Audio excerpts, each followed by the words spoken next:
Alright, today we're going to take a look at the first part of section 7.5, Properties of Logarithms. Now these first two problems are a review of section 7.4. Let me be clear, these two problems are part of the assignment.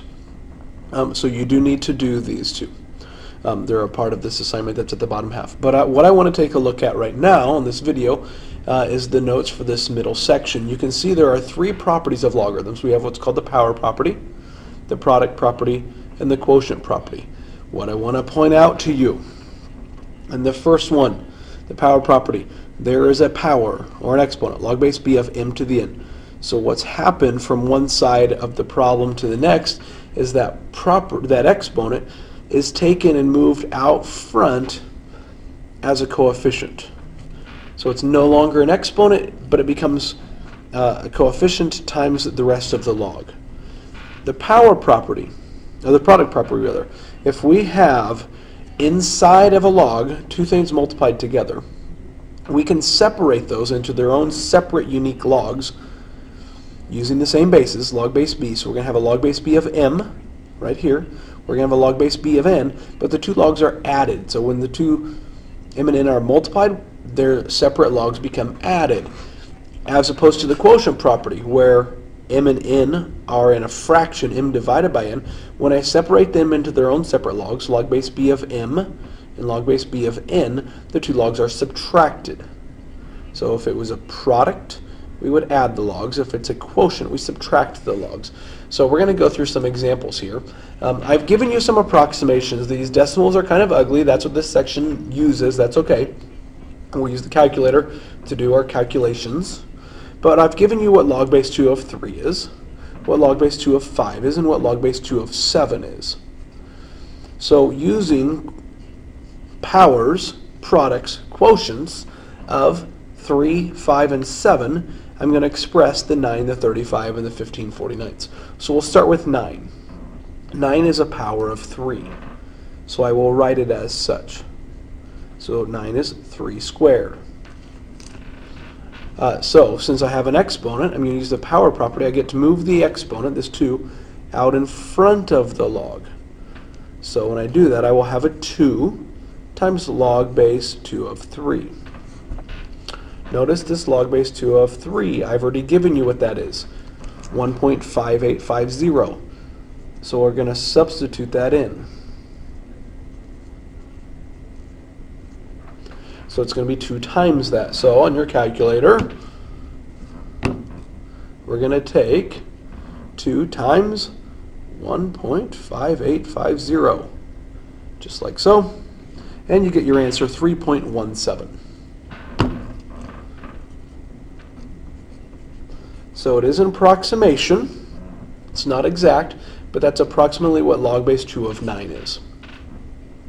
Now when I look at log base 2 of 35, remember we're trying to write 35 in terms of 3, 5, and or 7. I see that 35 is 5 times 7, so I'm not going to use the 3 this time. So write 35 in terms of the 5 and the 7, and 5 times 7. Since 5 and 7 are multiplied together, this is a product property. So I will use the product property to separate them into 2 separate logs added together. So that's the same as log base 2 of 5 plus log base 2 of 7. Go ahead and find each of these separately. Log base 2 of 5, oh, I give that to you up here. That's 2.3219 plus log base 2 of 7. I give that to you up above. It's 2.8074. So you're simply going to add those two decimals together. So we can pull out the calculator to do that. 2.3219 plus 2.8074. Hopefully I typed that in right. So we get 5.1293. 5.1293 as our answer. That's what log base 2 of 35 is. Lastly, this one's more complicated. I did use a fraction or a quotient, but it's also a combination of the other properties. Take a look at the numerator, 15. Remember, we're trying to write in terms of 3, 5, 7. I can write 15 as 3 times 5. Kind of replace the 15 with 3 times 5. 49, I can write that as a power of 7. That's 7 squared. So I can think of this as log base, since it's a quotient, log base 2 of 3 times 5. Let me slide this over. And since it's a quotient, I switch to minus log base 2 of your denominator, which is 7 squared. Now, that exponent, using the power property, is going to turn into a coefficient. So let me write this over here where I have more room. Log base 2 of 3 times 5 minus, and now that 2 moves in front as a coefficient instead of an exponent, log base 2 of 7. And now if I move back up here, 3 times 5, that's a product, so I'm going to use the product property to split that up. Log base 2 of 3, since it's a product, it'll be plus log base 2 of 5. And then I still have this minus 2, log base 2 of 7. And then the log base 2 of 3, log base 2 of 5, and log base 2 of 7. I've already expressed what those are as decimals, so we're going to substitute those in. So we have 1.5850. Log base 2 of 5 is 2.3219 minus 2 times log base 2 of 7, which was 2.8074. So I will type that into the calculator.